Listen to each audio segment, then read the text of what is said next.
Thank you. Thank you, everyone. Thank you so much. So it's like by grace I live, by grace I'm released. It's not by my doing. It's not by me doing the exercises right, or no. It's by grace that it happens. That's your salvation. It's really what's helping you. So it's like by grace I'm released. Well, released of what, actually? What am I released of? My human, say, limitation. My human idea about myself. My story. The story that I tell myself on a daily basis about myself. So this is really deep. This is beautiful. It's like, this is how I am released. It is me becoming free of my story. And the story, yeah, that's exactly what we're talking about today, of what we're taking a look at today. It's like, first there has to be a dream. There has to be something to be released of. That's why, that's also a part of your awakening, to have a dream. To have a dream and recognize that you're that you're completely identified with it. You need to see that in order to see that you can be released of it by grace. But first you have to see it, that's actually the thing that you believe that you are. Now, and if you take a look at what happens today, for instance, what happens for you today, in this, it is in this, what I mean is like in the hours that you're awake, or maybe you just woke up, or what are you doing?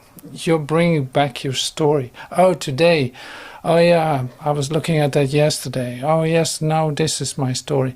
Now I'm going to do this today. I should not forget to do that and that and that, and there you go. It's like you place it on a timeline.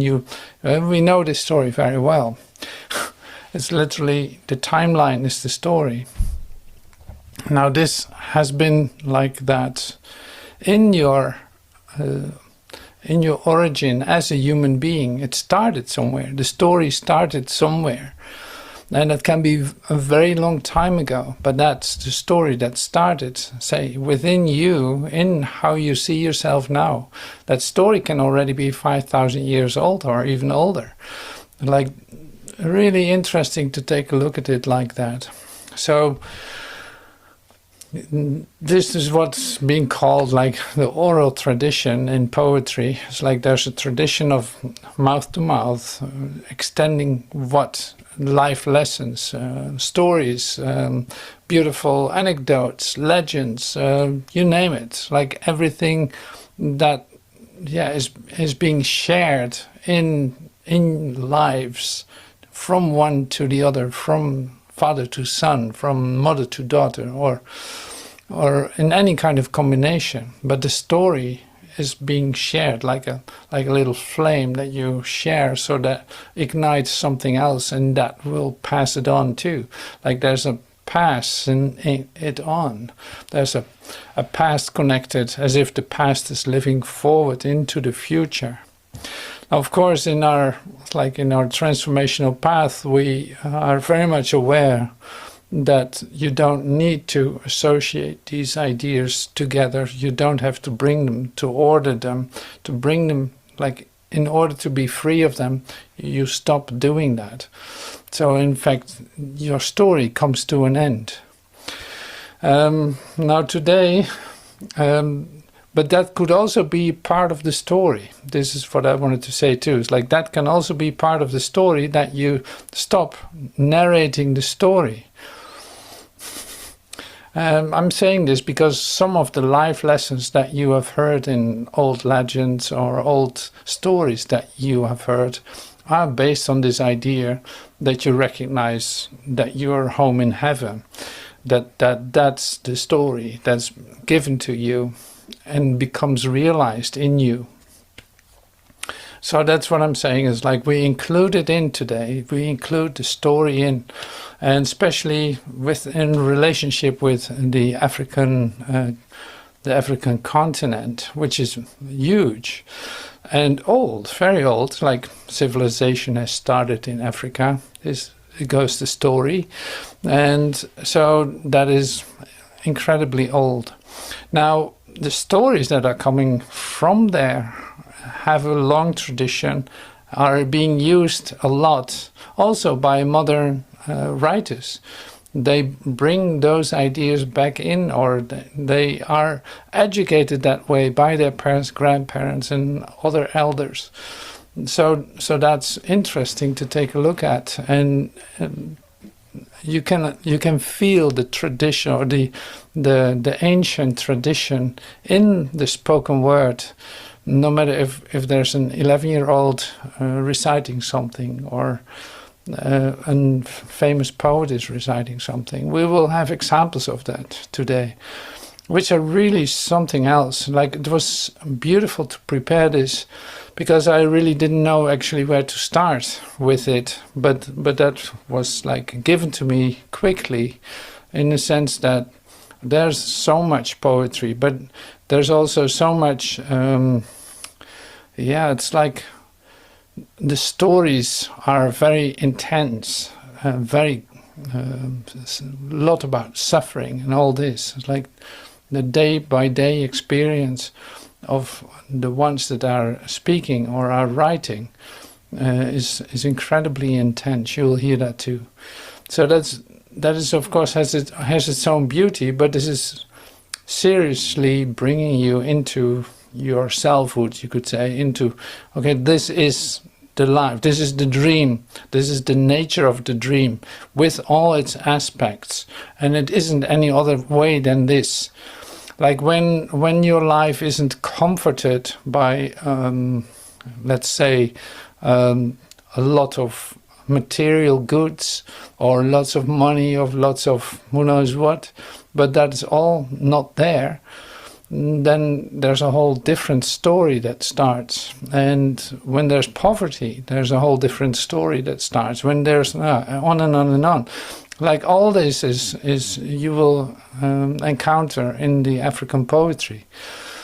And that makes it actually more clear that this dream that you're in is a dream of lack, limitation, of hatred, of like injustice, and all this. So in case you didn't know that, or you haven't felt it like that, this can be quite confrontational.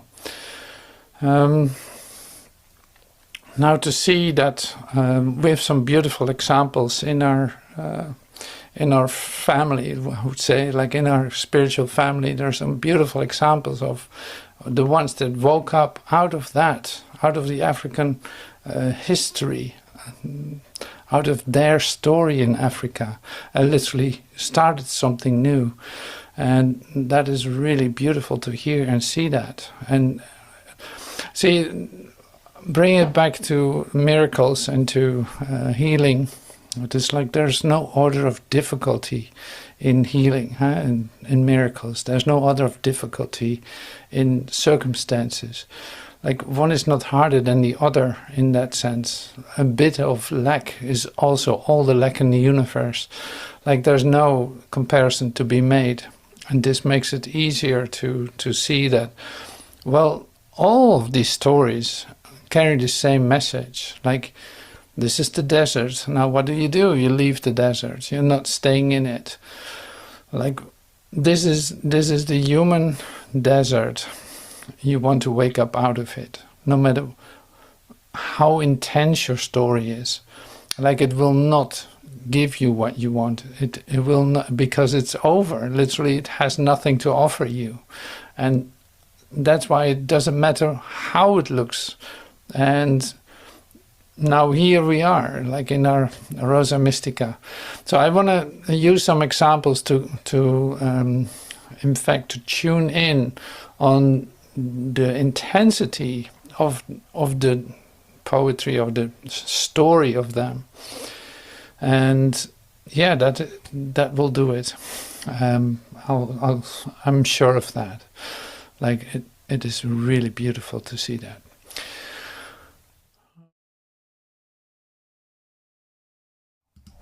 One of the magic centers of the world. One of the world's dreaming places. ought to point the way to the world. Here lives the great music of humanity, the harmonization of different histories, cultures, geniuses, and dreams. Ought to shine to the world and tell everyone that history, though unjust, can yield wiser outcomes. And out of bloodiness can come love. Out of slave trading can come a dance of souls. Out of division, unity. Out of chaos, fiestas. City of tradition, conquests, and variety. City of commerce and the famous river. Tell everyone that the future is yet unmade. Many possibilities live in your cellars. Nightmares and illuminations. Boredom and brilliance. Tomorrow's music sleeps in undiscovered orchestras, in unmade violins, in coiled strings. Spring waits by the lakes, listening to the unfurling daffodils. Summer lingers with the Hyperborean worms, awaiting an astonishing command from the all-seeing eye of Ra. Tomorrow's music sleeps in our fingers, in our awakening souls, the blossom of our spirit, the suggestive buds of our hearts. Tell everyone, the idea is to function together as good musicians would in undefined future orchestras. Let the energy of commerce flow. Let the vision of art heal. Technology provide the tools. Workers of the world remake the world under the guidance of inspiration and wise laws. Create the beautiful music our innermost happiness suggests. Delight the future. Create happy outcomes. And while autumn dallies with the west wind and the weeping nightingales, and while winter clears its sonorous throat at the Antipodean banquets, preparing for a speech of hoarfrost and icicles conjured from living breath, I want you to tell everyone, through trumpets played with the fragrance of roses, that a mysterious reason has brought us all together, here, now, under the all-seeing eye of the sun.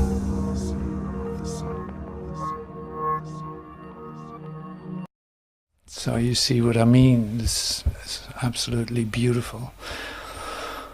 It's like, well, welcome, thank you, brother. It's beautiful. Amen. Yes, absolutely. So there's a beautiful reflection, is what I'm seeing. It's like so beautiful. So I'm happy to share it with you. Now, something different, but also like so deeply from the heart is coming from this little girl, By the way, this was Ben Okri, I think 20 years ago. It must have been one of the first on YouTube, because this is a very old tape that's posted. And the girl that we're going to listen to, she performs from the bottom of her heart.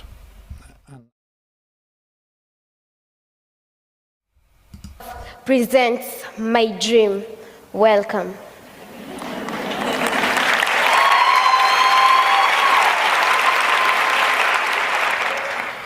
I have a dream that will never fail.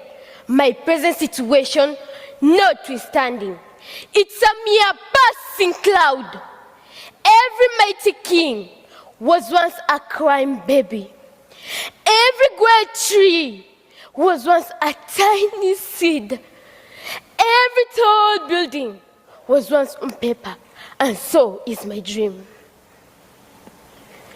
This journey seems so long, yet I will not waver.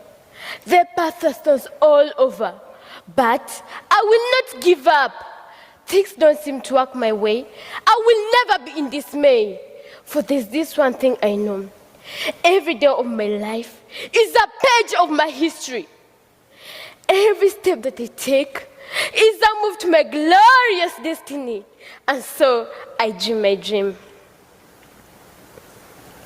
It's not where I am, but where I'm going that matters. My future has nothing to do with my past or present. The hard times I've had make me stronger and better. The inner courage within me doesn't roar, it just whispers. And so I dream my dream. Thank you. Very sweet too, absolutely beautiful. So I have one more example and then I'll come back.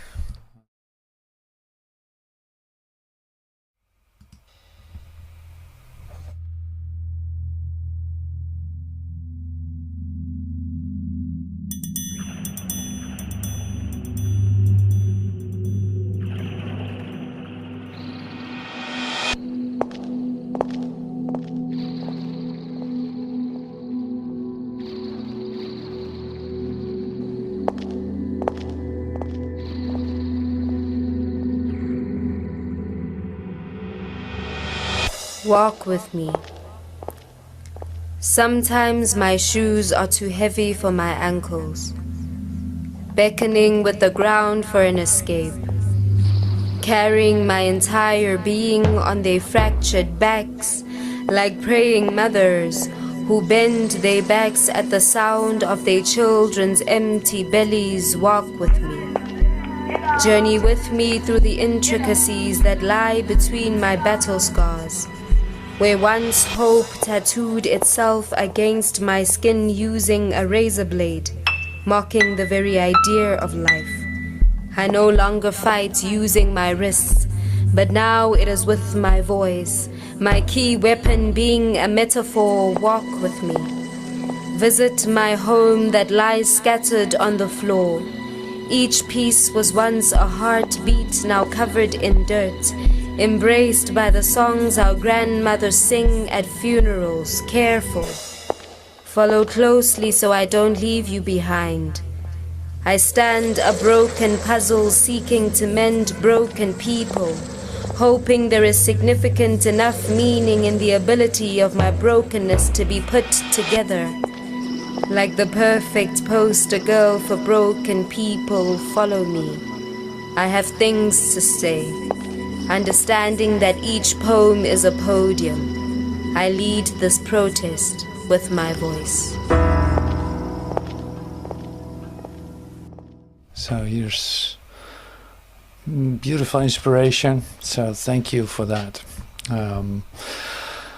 Great to be inspired by. This is what I discover. It's like so beautiful, the way that it is given and the way that it's shown to us. And like, wow, this is so great to even have 3 examples of this, of the African poetry. You feel with all the same intensity to a certain degree, and also the same lucidity that speaks through it. and that's just incredible to see that. Now, I don't have to tell you that it's incredible. You saw it too. So great to be moved, isn't it? It's so wonderful to be moved by what is being shared, by just being open and included in. So this is what I love about the travel that we do, like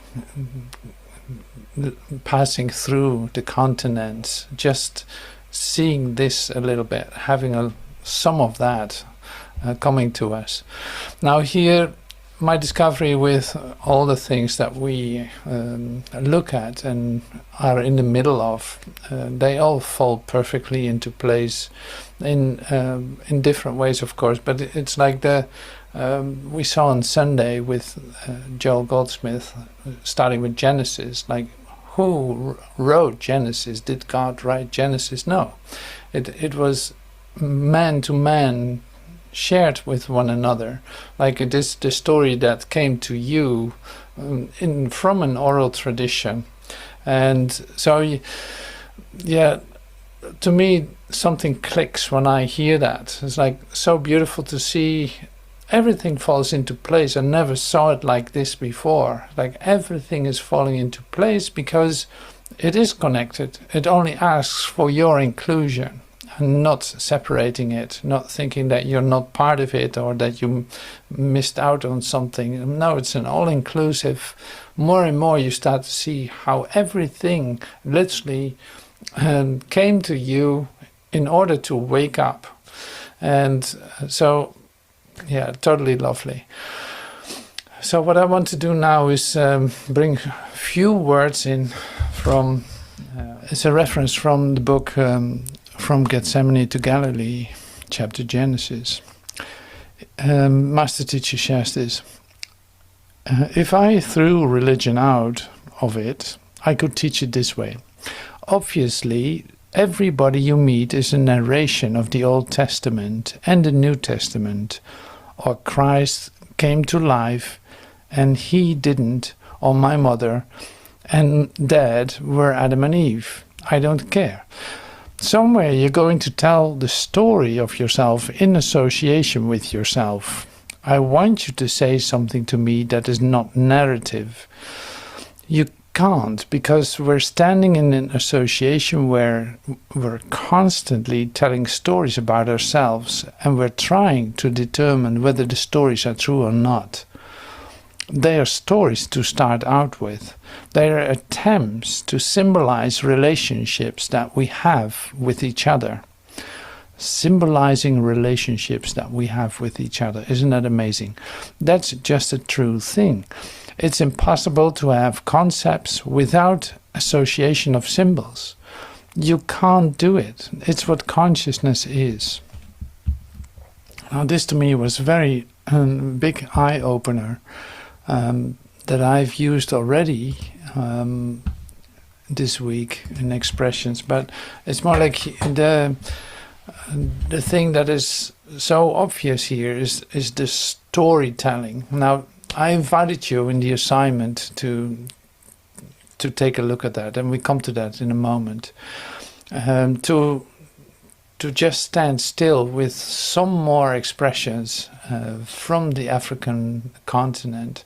I would like to recite some poems, and then we go to the tradition of the oral tradition. And with the oral tradition, I'm a bit all over the place, I know that. So like with the oral tradition, it is like, it's not so much the stories that you told each other in your family. No, it's more about the stories that were told at certain moments that go way back in history, in your family, like told from father to son, from mother to daughter, that held a life lesson. And this is what I was looking for, like that's like intelligence that is passing on through a verbal expression.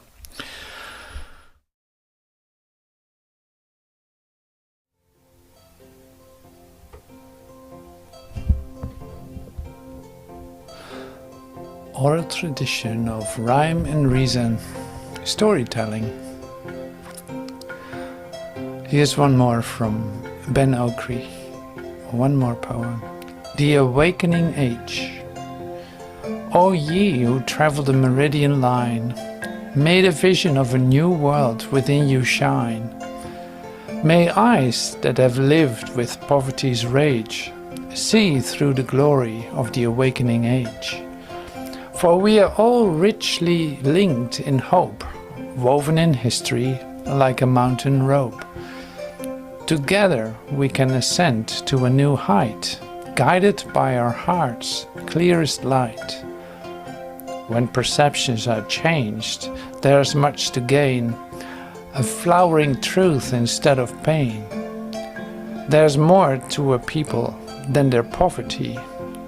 There's their work, wisdom and creativity. Along the line, may our lives rhyme to make a loving harvest of space and time.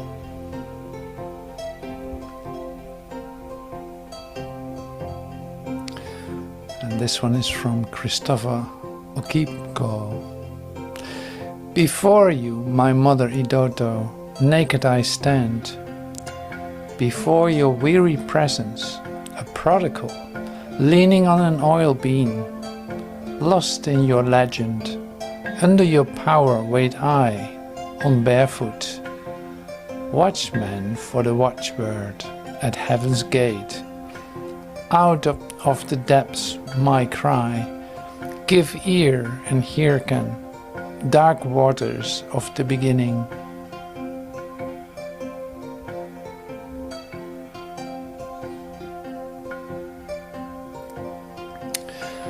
And this one is from Maya Angelou.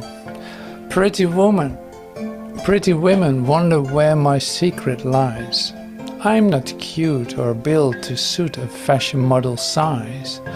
But when I start to tell them, they think I'm telling lies. I say, it's in the reach of my arms, in the span of my hips, the stride of my step, the curl of my lips. I'm a woman, phenomenal woman, that's me. I walk into a room just as cool as you please, and to a man the fellows stand or fall on their knees. Then they swarm around me, a hive of honey bees, I say. It's the fire in my eyes and the flesh of my teeth, the swing in my waist and the joy in my feet. I'm a woman, phenomenal woman, that's me.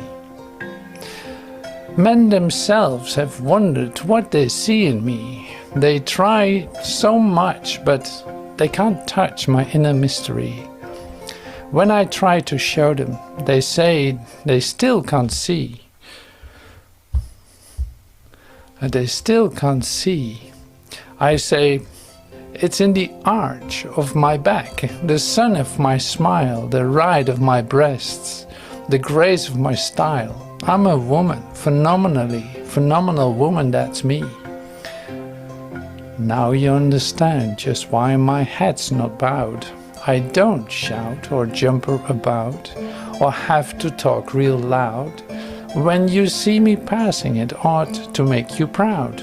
I say, it's in the click of my heels, the bend of my hair, the palm of my hand, the need of my care. 'Cause I'm a woman, phenomenal woman, that's me.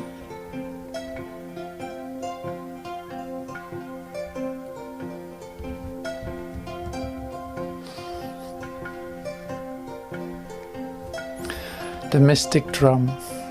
The mystic drum in my inside, and fishes danced in the rivers, and men and women danced on the land to the rhythm of my drum.